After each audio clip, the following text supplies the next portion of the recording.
Everyone, this is Armstrong Williams on the right side. Armstrong. Don't curse, speak English. Armstrong. Virtuous society. Armstrong. I dare you to listen.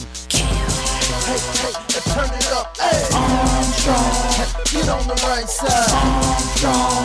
Elevate your mind. Armstrong. I'm Armstrong Williams on the right side. Armstrong. Yo, man, it's your boy K.O. And you're tuned into the most conservative of our brothers. Armstrong. The Armstrong Williams Show. Please give me a break. Grow up. You know, it's always good. One of the things about being a broadcaster are days like today.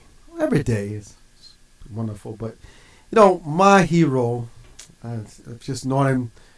He seems ancient in my life. Seems like I've known him 200 years. He's like a dinosaur. He's like a relic. But he still survives. He still impacts education wherever someone lend their ear, they hear his voice, open their eyes to read his columns and his thought-provoking way of thinking. And it's just what I call a good man. And I am so honored. I cannot tell you how honored I am to have him as my guest today.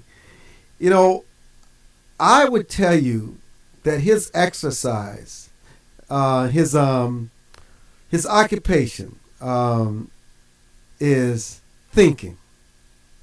Yes, that is his occupation. This is how I describe my guest, Dr. Howard Fuller.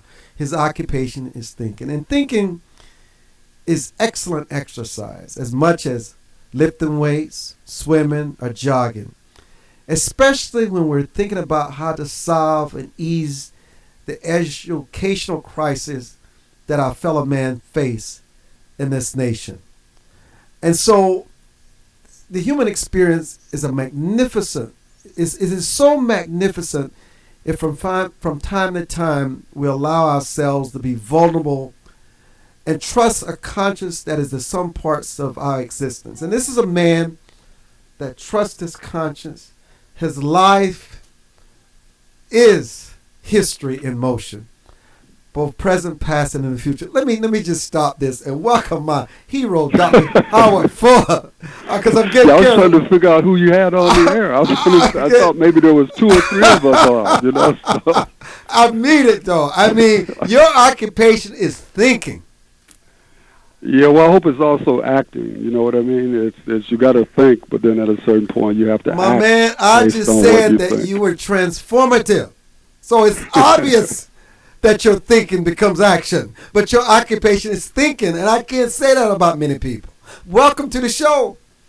Well, it's really good to be on your show, my friend. It's always good to hear your voice and to spend a little time with you. So I appreciate you having me on today.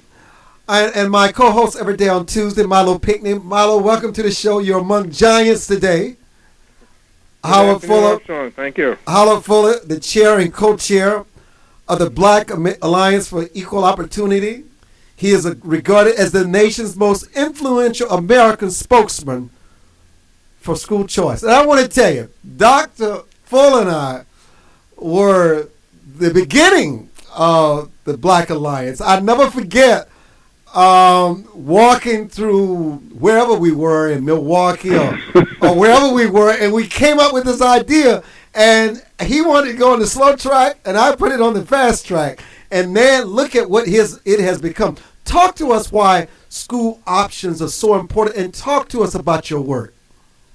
Okay, first of all, Armstrong, just so that all of the Bayo people won't storm us, it's the Black Alliance for Educational Options, and you know, what Armstrong is talking about is we spent a day in Milwaukee on Juneteenth Day. And I took them down to that section of the black community where our community was recognizing Juneteenth Day. We're one of the relatively few communities that still celebrate Juneteenth Day. And that was because of a brother named Lucius Walker who left us a year or so ago. But in any event, I am happy to be here. The Black Alliance for Educational Options was formed because we felt that there needed to be an organization of African Americans who were not scared to take a position on parent choice. And our organization started December 3rd through the 5th, 1999, when 50 black people got in a rooms at the Mayflower Hotel in D.C. Armstrong was one of those individuals to actually create this organization. And so we are strongly supportive of parent choice as a method to make sure that low-income and working-class black people have access to high-quality educational options. So we support all of the options: vouchers, charter schools, tax credits, homeschooling, innovative options within the traditional system.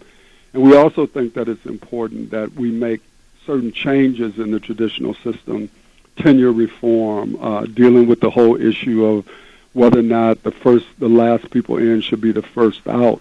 Because we think that as an organization representing low-income and working-class people, we have to fight for all of the options, but we have to make sure that at the end of the day, our people have quality options from which to choose. Milo? Well, I'm familiar with the program. I'm also curious though, because the argument has had multiple sides, and one of the big questions affecting choice is the adverse impact it has on communities by educational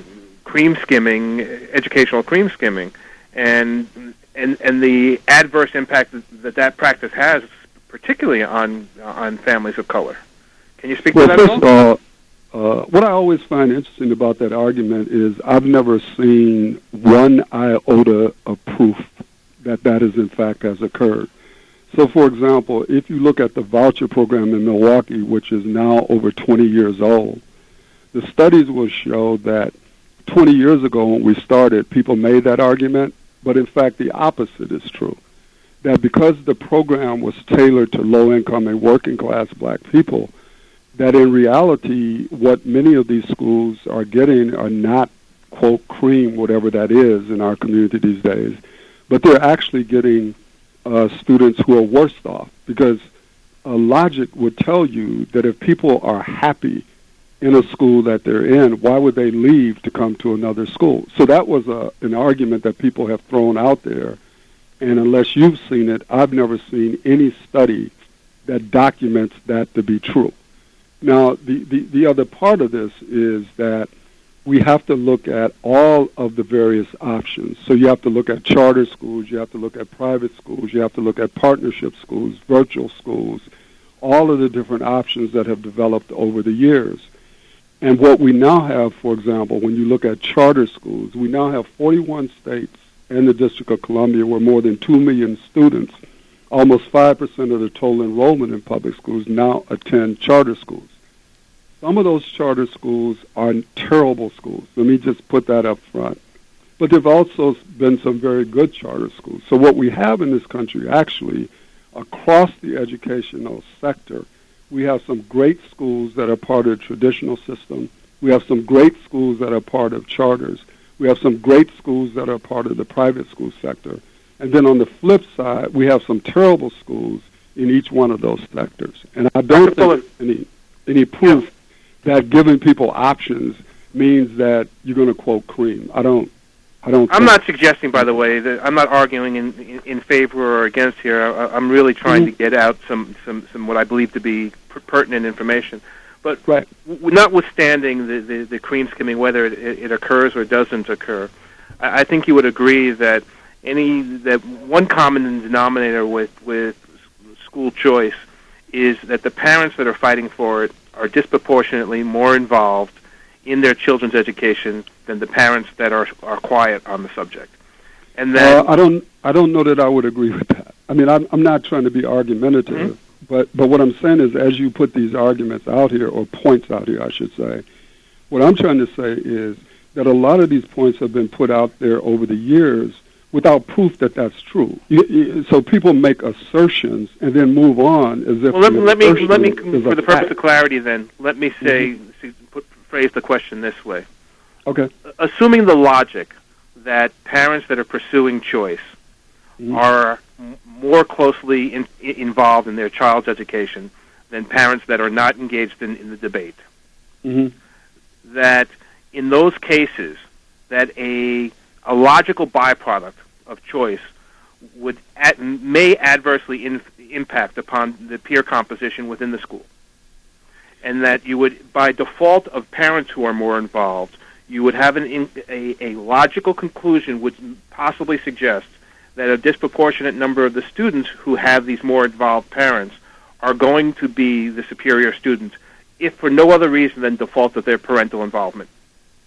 Okay, and this is how I would respond to that. First of all, let's be very clear that I don't agree with with the hypothesis to begin with, but just for purposes of discussion, let's say that we agree that that's true. Mm-hmm. Here's the point I would make to you. In America, if you have money, you're going to have the ability to choose the best schools for your kids. And if schools don't work in the communities that you live in, you're either going to move to places where they do work, or you're going to put your kids in private.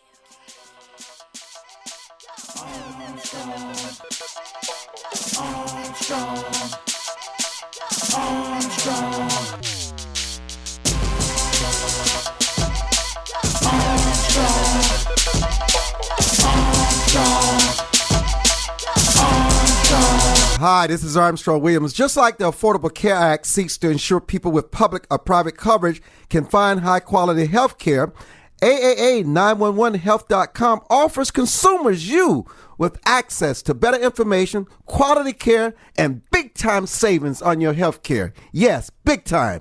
AAA911health.com offers a 90-day money-back guarantee. That's right. If AAA911health.com haven't saved you money, guess what? They will pay you back in full your membership with no questions asked. Just tell them Armstrong Williams sent you to AAA911health.com. For more information on the Armstrong Williams Show, please visit our new website at www.rightsidewire.com. There you can find his syndicated column archive, view live streams, and get your favorite conservative pundits' views on the current issues affecting the American people. From building wealth to foreign policy, stay connected with Armstrong Williams and his colleagues at the all-new www.rightsidewire.com. Hi, this is Armstrong Williams. What does it mean to be conservative? Freedom of speech, freedom of free enterprise, freedom of assembly, less government, less taxes. As a matter of fact, a flat tax. Everyone should pay proportional tax. It doesn't matter whether you make $100 million or $10,000. Everyone should pay their 10%. Everyone should have something at stake in this American economy. I'm Armstrong Williams, expressing what we mean by conservative traditional value. Does your school, team, church, or charity need a new fundraiser? Do you need to work out of your home or part-time? Are you a small business that can use an additional revenue stream? Then you need Yellow Llama. Do you need affordable web services or tools to enhance your existing business? Are you a graphic artist who wants to create a revenue stream with your art but not get ripped off? Then go to www.yellowllama.com. America must change course if we hope to survive and save the American dream for our children and grandchildren. How do we fix Social Security and Medicare? How do we cut government spending? How do we reform health care?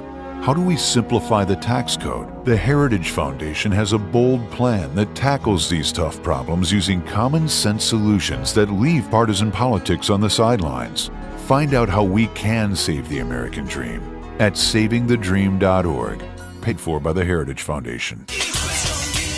Hi, this is Armstrong Williams with an opportunity to own a piece of paradise in Nassau, Bahamas. Spectacular land prices, 8,000 square feet, 20,000 square feet lot, affordable prices, hilltop properties with views of the magnificent sea. Just call 242-677-3120 or 3121 or go to info@rightsidewire.com and leave your information. Where heads of state, sports, entertainment, and political celebrities meet. You're listening to Armstrong Williams. And welcome back with our guests, Dr. Howard Fuller and Milo Pinckney. Dr. Fuller, as we were going to break and everything ceased, please continue. Yeah, because I do want to try to be responsive. So let me try to set it up this way. Here's the scenario that I'm worried about it's kind of like you put people in a situation where you say, look, we can't give poor people choice because the best of the poor people will choose and leave, quote, the worst of the poor people behind. So in order not to have that happen, what we will do is not have choice. But we're going to continue to allow those of you with money to choose to leave and to find the best place for your children. And I just find that that's an unacceptable reality because we know that whenever you create opportunity, some people are going to take advantage of the opportunity and some people are not. You can't use as an argument because some people may take advantage of it and some people may not. We therefore can't do it for anyone. I mean, so I have like a Harriet Tubman view of the world. And my view is that I get up every day saying, I want the whole system to get better. Just like Harriet Tubman got up every day and said, I want to end slavery. But what she also said was that while I am working hard to end slavery, I got a moral responsibility to save every slave that I can. I get up every day and say, you know what, I want the whole system to get better. But in the meantime, I have a moral responsibility to create as many ways as I can to save as many kids as I can. And nobody knows what saving that one kid is going to mean to the world. Why is it that school choice and the voucher works in better school districts, in better areas, than it does others? What is the secret to making it perform in a maximum way? Okay, the most important thing to remember, Armstrong, is that a voucher is not a school. A voucher is a financial mechanism that gives people the power and the resources to choose a school. And there is no such thing as a voucher program. What there are voucher programs, meaning they can be organized very differently depending upon what your strategy is. So that in Milwaukee, our strategy was to try to give low-income and working-class black people, poor black people, some way to choose better schools for their kids. Some of those schools were existing schools. Some of them needed to come into being. Now, what happened was that some of the new schools that were created were terrible schools. And some of the existing schools were not as good as people said they were. So what happened was you created the option, but what we didn't spend enough time doing was trying to work on the quality side. So that you worked on we need this side. You then had to work on improving what was going to be on the other end of those options. And to me, if there was a failure in the movement, it was not initially paying enough attention to quality and also not understanding that parent choice alone would not create quality, that there needed to be other mechanisms in place. And so the second or third generation of parent choice is going to have to recognize the lessons that we learned in the first generation. Just like any change strategy that takes place, you're going to find, and I agree with you will find some unintended consequences because I've never known a public policy that only has an upside. There's an upside and there's a downside. And at every moment in history, you're trying to determine whether or not the upside outweighs the downside. I believe that giving people choice is a very important part of trying to create sustaining education reform. Are there going to be difficulties with it? Of course there are. And we need to work to figure out how to deal with those things that were unintended consequences or those things that did not meet the standards that we thought when we first created it. Milo?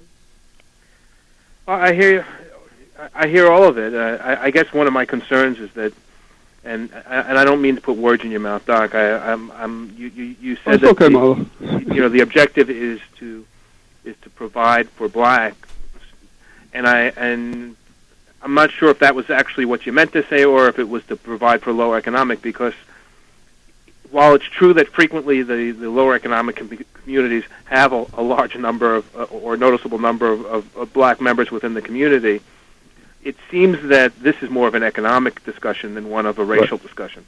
Right. I agree with that. The only thing I'm saying is that our organization came into being to make sure that black low-income parents were able to take advantage of it. Mm-hmm. But once you create a standard that says low income, you're dealing with the reality of something beyond race.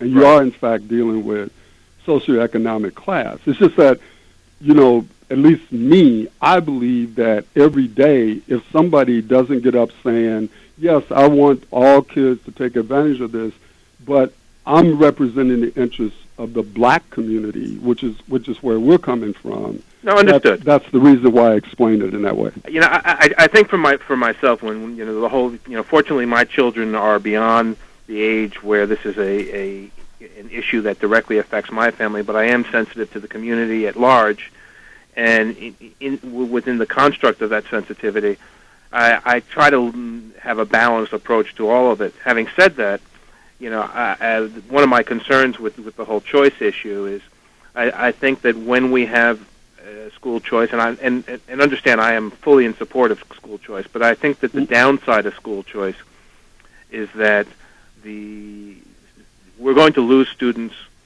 to other schools that could enhance the experience of all the students who have not taken advantage of the choice. And that we're going to end up in some cases, and obviously it's not universally applicable, but we're going to end up in some cases where we have schools with that experience a lack of balance, as it were.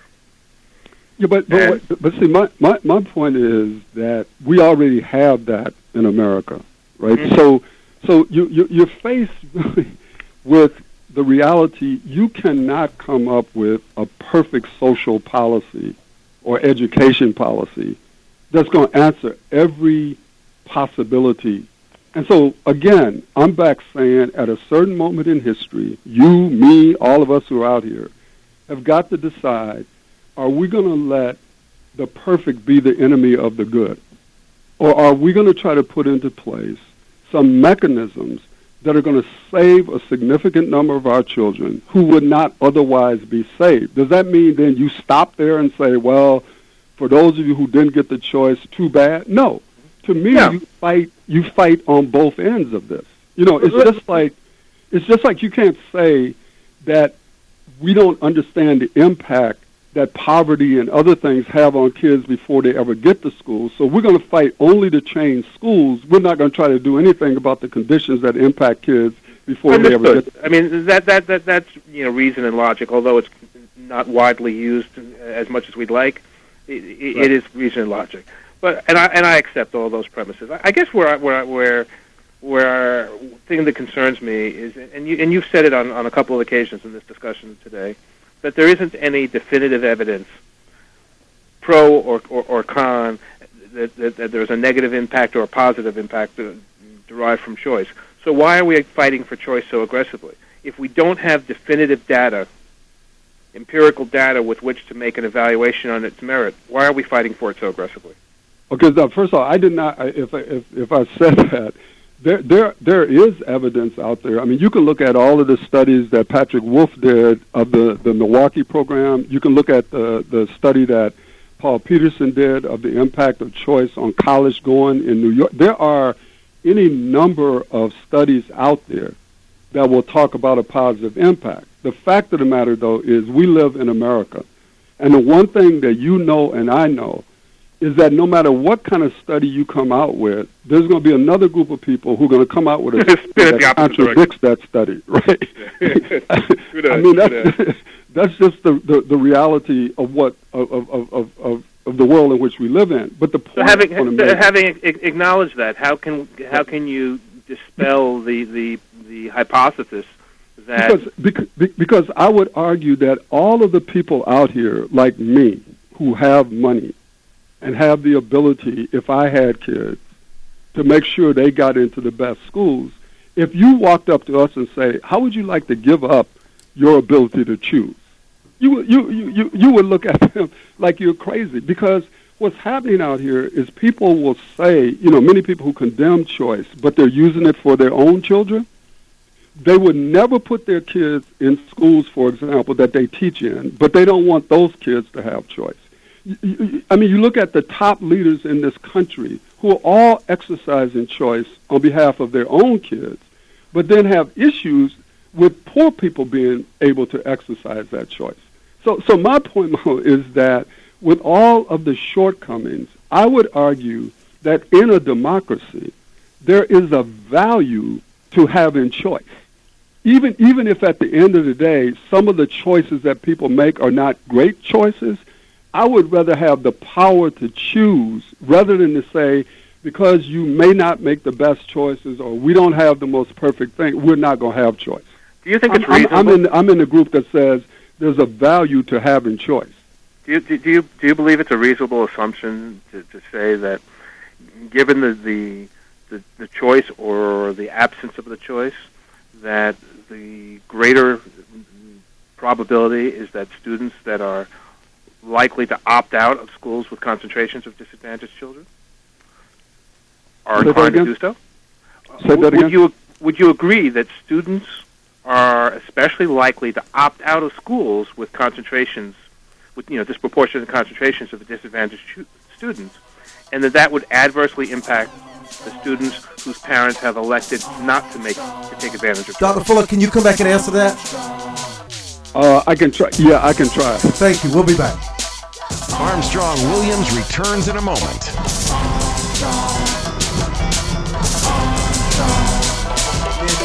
For more information on the Armstrong Williams Show, please visit our new website at www.rightsidewire.com. There you can find his syndicated column archive, view live streams, and get your favorite conservative pundits' views on the current issues affecting the American people. From building wealth to foreign policy, stay connected with Armstrong Williams and his colleagues at the all-new www.rightsidewire.com. Life is full of unexpected changes. Everyone has potential to do wrong. And when they choose to do it, contact the Bucksell Group for your private investigation needs. TheBucksellGroup.com or by phone at 202-243-9746. Whether there's an instance of a cheating spouse, child custody, process service, or security, don't continue suspecting. Get closure so that you can move on with your life. Visit TheBucksellGroup.com now or call 202-243-9746. If you think it's happening, it probably is. To travelers along the road of life who have fallen asleep at the wheel, to the many who woke up in time to avert disaster and get back on the righteous path. For the ones who crashed and survived and now adhere vigilantly to a virtuous and righteous path. Finally, Armstrong Williams' much-anticipated new book, Reawakening Virtues, gives his insights into these daily challenges and much more. Reawakening Virtues is available in bookstores and at Amazon.com. Join the millions of Americans who pursue one of our country's finest traditions, from hunting to sport shooting. Since 1871, the NRA has grown as a service organization involved in all aspects of shooting sports and is a proud defender of the Bill of Rights. Join today to begin taking advantage of exclusive membership offers and discounts, including up to $25,000 in insurance coverage. Contact the NRA today. Call 1-800-672-3888 or visit nra.org. Most Americans simply have never been taught the basics of money management, let alone how to secure their financial future. But there is hope. Financial Education and Literacy Advisors, also known as FELA, does what others don't. FELA teaches financial education. If you'd like more information about providing a financial wellness program for your employees, or a credit-bearing college course in personal finance, or other valuable programs, please visit myfela.com. That's myfela.com, or send an email to info@myfela.com. Elder Chicks is an exciting part of the fastest growing segment of the population. Women in their 70s, 80s, and older who are mastering the art of a senior life. We're no longer unseen and unheard. We're providing role models for each other and the baby boomers who are fast approaching retirement. Join our virtual community. Hit www.elderchicks.com on your computer keyboard.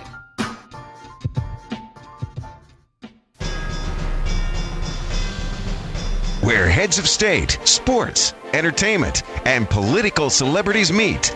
You're listening to Armstrong Williams. Dr. Fuller, quickly answer it because we know you have to go. Yeah, this is, and again, I appreciate this the questions, and I am trying to be responsive and not argumentative. But the only way I know how to answer it, because the question you keep asking me, you're asking it in different ways, but to me it comes back to this. I was down in Arkansas, University of Arkansas, and I was on a panel with a white attorney who's leading the efforts to oppose certain changes in Arkansas because he says it will be against integration or whatever. And so, and I'm not making this up, as a part of the panel discussion, essentially what he said, and it wasn't a paraphrase, he said basically, if you had two buildings that were burning down, or a building that was burning down, and what happened was you were not able to get all of the people out of the building, it was really not moral, or some terminology he used, to rescue some of the people. I thought that was the dumbest thing that I had ever heard in my life. Because from my standpoint, if a building is burning, and if there's 50 people in there, but you can only get out 15, or whatever number you can get out, you got to go in there and rescue as many of these people as you can. I feel the same way about a school that continues to fail our children. I want to go into that school and rescue all of the kids. Now, the rescue could take place in two ways. We could get the kids out of there.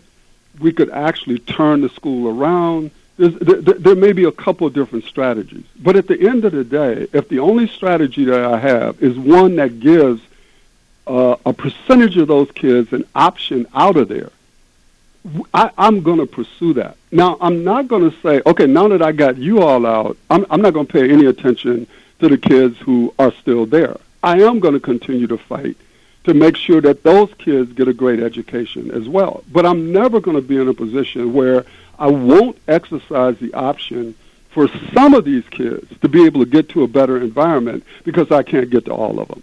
That's not Dr. Fuller, a way to pursue it.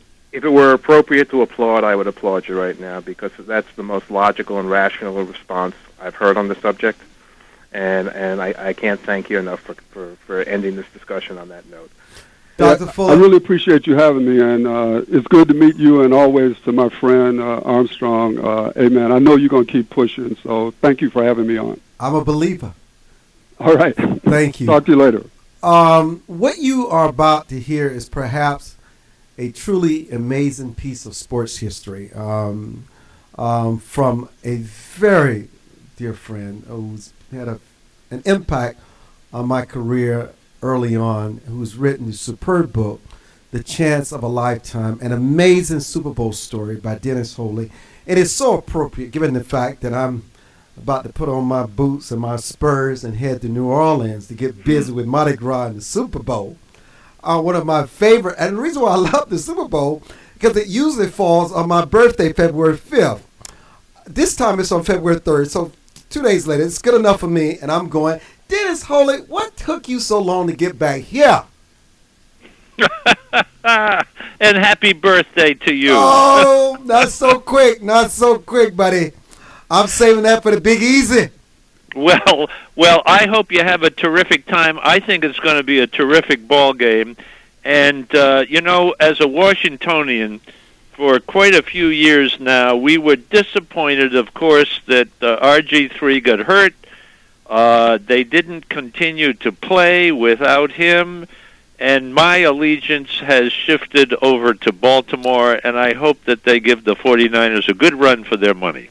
Before we get started, Milo, we're eager to talk to Dennis Wholley. We're going to take one caller. Mary Jane. Miss Mary Jane, you have a comment. Miss Mary Jane. Yes. Go ahead. Okay, I was calling to respond to the gentleman who was saying that to move the children from the school to find a place where they can learn. It's not the school. It isn't the school. It's the children carrying their books home and studying their books, whether the teacher show up or not. But if the teacher there, then if they scrutinize those books answered the question that those books have. Whether the teacher said or not, they can achieve. And I am talking from experience. What you inform the children to do and how to approach their lesson, they will get it. And I have worked with students that were supposed to have been failing, but they became college students and out working with a degree and a career. Well, Miss Mary Jane, thank you for sharing that. This is why. Thank you for sharing that with us, and congratulations on your sterling example as a teacher and someone who cares much about education. Dennis, tell us your story. My story is the chance of a lifetime, and it sounds to me like you've got a good conversation going about education there as well. So I'll just take a couple of minutes and divert attention to... Oh, no. You're our guest for the remainder of the show, so you're not taking a couple of minutes. You're going to stay until the clock strikes 5. Well, I am so happy to be with you once again. It has been a while since we've sat across a table or a console to do an interview together. I think you're doing a terrific job, and I'm so pleased to be with you once again. Thank you for the nice words that you said that I might have had some influence on your earlier career. What you did. So give us the chance of a lifetime, this amazing Super Bowl story, because Milo wants to hear it so badly he's sweating on the other end. I was asked to give a speech. I went into a storage area, and in looking for the speech or some notes for a speech, I pulled down a manuscript that I had written some time ago, and the plot is very, very simple. The Chance of a Lifetime is a story about a crazy football owner who hires and fires coaches like there's no tomorrow, and he gets so disgusted with the team, the sportscasters are so disgusted with him, he decides to have a contest. And anybody in the country, anybody in the world for that matter, can enter the contest, and the idea behind the contest is whoever wins gets to coach one professional football game. So the contest gets 6.5 million entries from all over the world, and it's won by a young guy, nice family guy, married, nice wife, a couple of kids. Boy, I think, is in junior high. The girl is in elementary school. And he wins the contest, but he knows very little about football. His wife had sent in his name as a joke because he was out of work, and she just sent it in as a diversion. He wins. They cut a deal that if he is the front man, she, who knows everything about football, came up in a football family, brothers played, high school, college, father coached in high school. If he'll be the front man, she'll tell him everything to do, and she'll be up in the spotter's booth on the headset, and will call the plays down to him on the field. So the first part of the book is the week leading up to the big game. It's a huge, huge news event. All the cameras are there. The country falls in love with this coach of the chance of a lifetime. And darn if he doesn't win the game. And right on national television, the owner comes up to him and he says, well, you won this week. How about next week? And he looks across the locker room. His wife is leaning against the wall. She winks at him, gives him a nod, and there they go, off to the Super Bowl. That's as much as I'm going to tell you. But the second part of the book is the run to the Super Bowl. Milo, why do we love these stories? Oh, I think it's the fantasy, the unrealized dreams, and the fantasy that it's actually attainable. Well, I appreciate that comment, and you're right on, because NBC's Bob Costas gave the nicest endorsement to the book. He said, the chance of a lifetime gives a whole new meaning to the idea of fantasy football. Yeah. So it is that kind of Walter Mitty fantasy that we all have. Nikki Giovanni, the poet, the activist, the professor, she gave me a quote which was just wonderful. She said, this is a book for everybody who has a dream. Well, I've read the book, and I want to tell you, it also lets people realize that the more people think they know about you, the less they...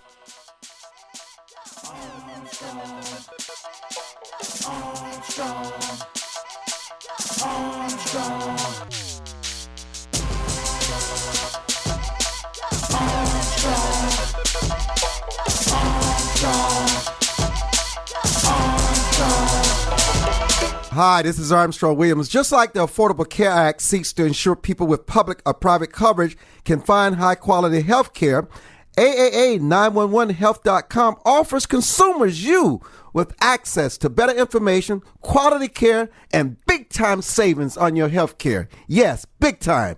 AAA911health.com offers a 90-day money-back guarantee.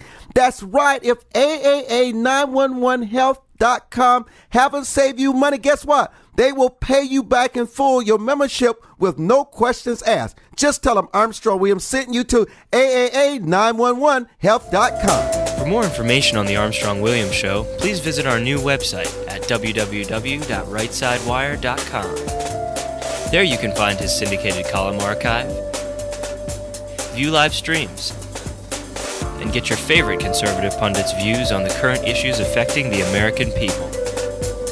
From building wealth to foreign policy, stay connected with Armstrong Williams and his colleagues at the all-new www.rightsidewire.com. Does your school, team, church, or charity need a new fundraiser? Do you need to work out of your home or part-time? Are you a small business that can use an additional revenue stream? Then you need Yellow Llama.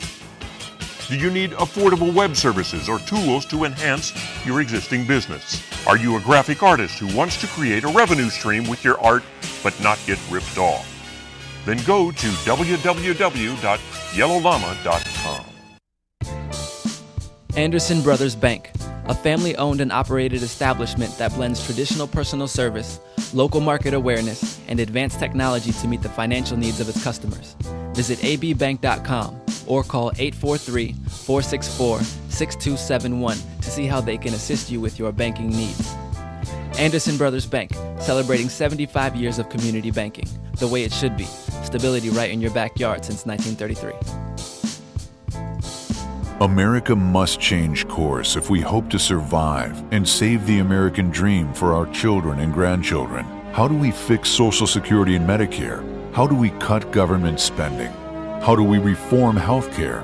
How do we simplify the tax code? The Heritage Foundation has a bold plan that tackles these tough problems using common sense solutions that leave partisan politics on the sidelines. Find out how we can save the American dream at savingthedream.org, paid for by the Heritage Foundation. Join the millions of Americans who pursue one of our country's finest traditions, from hunting to sports shooting. Since 1871, the NRA has grown as a service organization involved in all aspects of shooting sports and is a proud defender of the Bill of Rights. Join today to begin taking advantage of exclusive membership offers and discounts, including up to $25,000 in insurance coverage. Contact the NRA today. Call 1-800-672-3888 or visit nra.org. Where heads of state, sports, entertainment, and political celebrities meet. You're listening to Armstrong Williams. And welcome back to the Armstrong Williams Show. The thing that I was saying is that people don't realize the skills that we have. Nobody would ever expect that Milo can transition from his corporate role, from his businesses, and walk out on a football field, on a basketball court, and coach a team to a championship. But I would say it is a CEO. It's the kind of people that can motivate people, who know how to develop and find the best in young men and women who can take them to heights that are unknown. I know some people say you have experience or whatever, but I think that people are surprised if put in a different environment, especially given when you've built something and you've had to work with people and manage their expectations. Milo, it wouldn't surprise me if you were to go coach a football team in a few years, they become Super Bowl champions. it would surprise me to no end, because I am probably the least interested party you know in your collection of friends, Armstrong, when it comes to sports. But here's what you're missing. You have offensive coordinators, you have wide receiver coaches, you have defensive coordinators. Your job is to manage and keep everybody together to maximize the most. You have experts for those roles. You're more of a cheerleader. You're the faceplate. Well, if that's in fact the case, I probably could do it, although I wouldn't want to bet my money on it. Dennis, what do you think? It's a fascinating conversation that you've got going here, Armstrong, because in the book, the young guy, or I'd say early 40s, he is a supreme motivator of people. And while his wife knows all the technicalities of the game, he's out there getting this ragtag team of football players believe it in themselves. To believe in themselves. And Milo could do that. Go ahead, Dennis. Well, I was just thinking that in the book, the lead character, this guy Rich Hansen, he's a runner. He runs for exercise, and he loves to get out there, and he kind of meditates while he runs.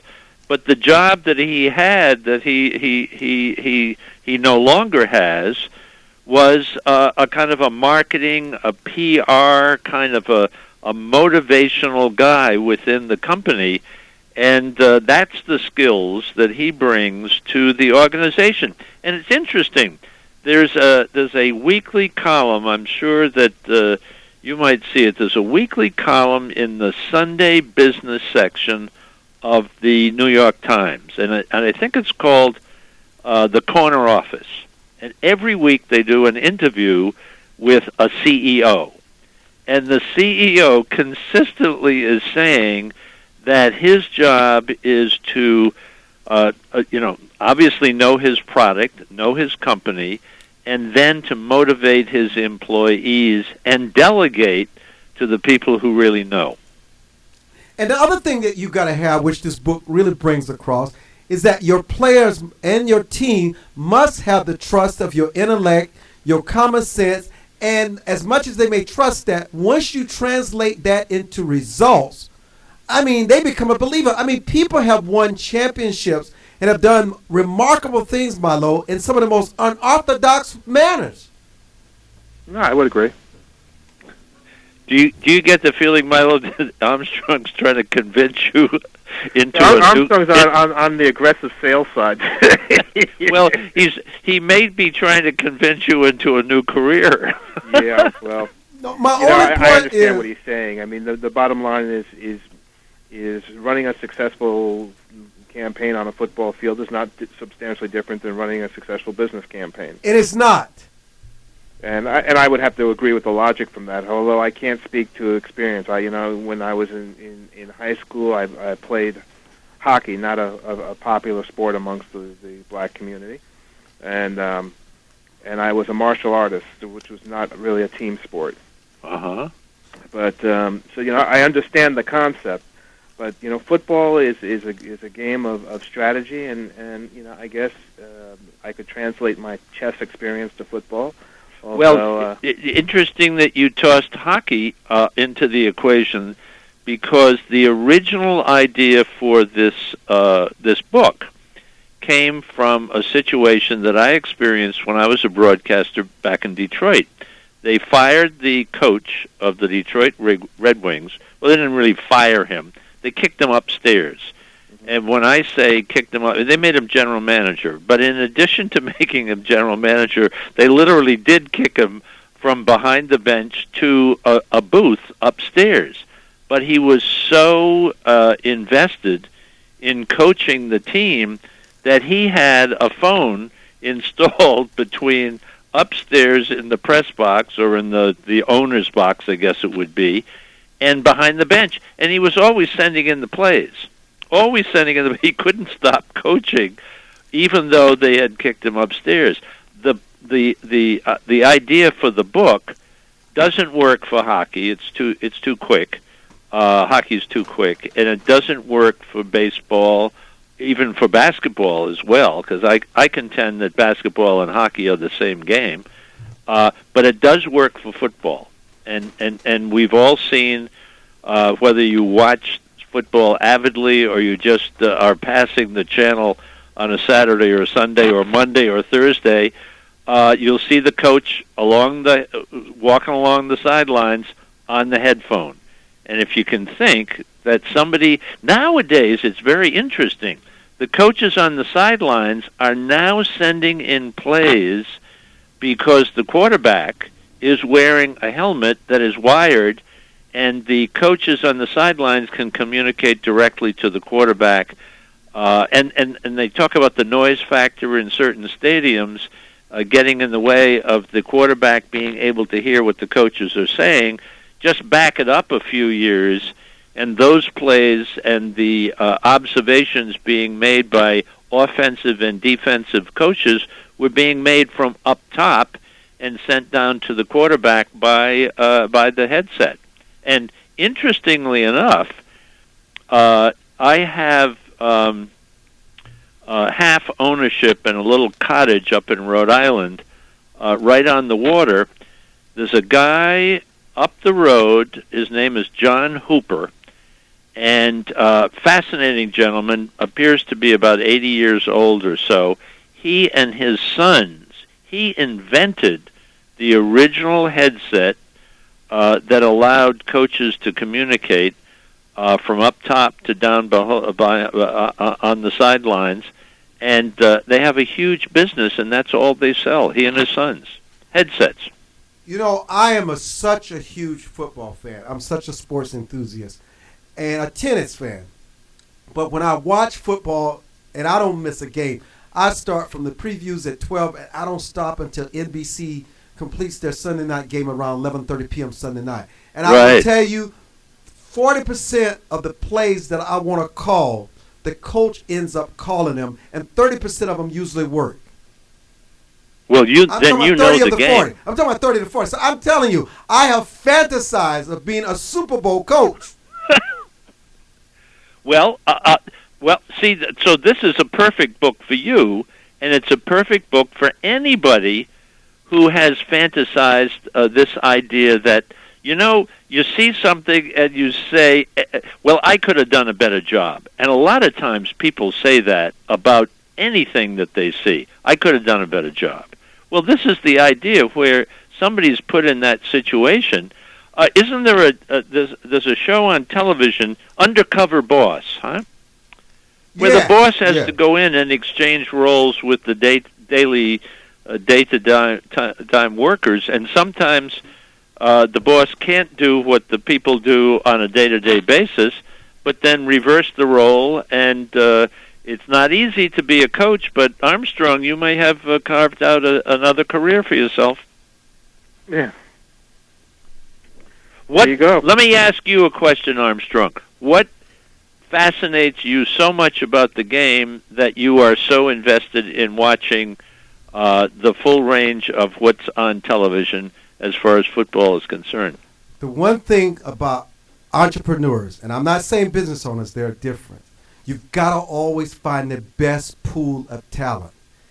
And sometimes when you don't find the best pool of talent, you have to develop the talent that you have in your pool. And you're constantly motivating people to believe something in themselves which they cannot readily see. You got to be so many things to them, because a football team, well, there's 48 players, all have 48 different problems. And how you can take that and make that into one. And then you realize by watching film, because I watch football films, every player, if you watch the game in its entirety, every player that was on that field did something so significant that made the difference in the team winning. And you just don't focus on the touchdown the quarterback made, the play that the running back made, but sometimes it's the offensive player. Sometimes it's the middle linebacker. Just a simple thing that they were doing. Their instincts were so great. And what you want to do is watch all those things And when you're in that room after the game and you're sitting around with your players, you want to empower them when they don't really realize that you saw something that was just so genius, you want to build on that. And so you do that with your staff, you do that with your company, you do that with your businesses. So to me, it's the same, because the reason why we have the 1% in this country versus the 99% is because what you have Super Bowl champions. Super Bowl champions, you have marathon winners, you have Grand Slam winners that have put together championship teams, and they continue to win. Sounds like you're ready to take the field. What do you think, Milo? Sounds like it.